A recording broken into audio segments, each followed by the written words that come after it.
এবার ভারতে মিলল ৯৩,০০০ টনের বেশি ইউরেনিয়াম। বদলে যাবে দেশের শক্তির ভবিষ্যৎ।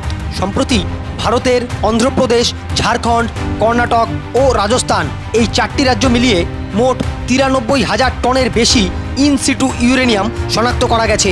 এর মধ্যে সবচেয়ে বেশি ইউরেনিয়াম পাওয়া গেছে অন্ধ্রপ্রদেশে, প্রায় ৬০,০০০ টন।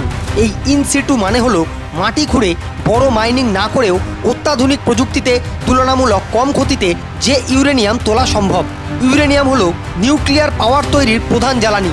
এর সুবিধা হলো প্রচুর বিদ্যুৎ উৎপাদন করতে পারে, কার্বন নির্গমন খুব কম, ফলে পরিবেশ বান্ধব এবং দীর্ঘমেয়াদী শক্তির উৎস।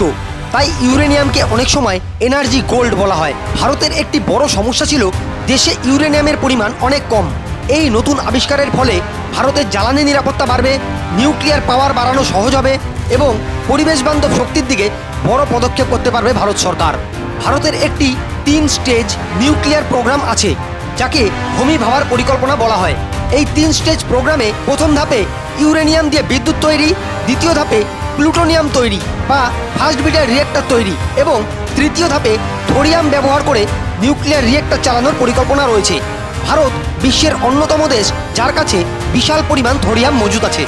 আর এরই মাঝখানে এই নতুন ইউরেনিয়াম আবিষ্কার এই পুরো পরিকল্পনাকে দ্রুত এগিয়ে নিয়ে যেতে সাহায্য করবে। এর ফলে ভারতের আন্তর্জাতিক গুরুত্ব আরও বৃদ্ধি পাবে, কারণ শক্তির ক্ষেত্রে ভারতের অবস্থান আরও শক্তিশালী হবে। বৈশ্বিক জ্বালানি রাজনীতিতে ভারতের গুরুত্ব বাড়বে এবং ভবিষ্যতে নিউক্লিয়ার প্রযুক্তিতে ভারত বড় প্লেয়ার হয়ে উঠতে পারে। এই আবিষ্কার শুধু খনিজ নয়, এটা ভারতের ভবিষ্যতের শক্তির চাবিকাঠি। এ ধরনের আরও গুরুত্বপূর্ণ আপডেট পেতে ফলো করুন এই চ্যানেল।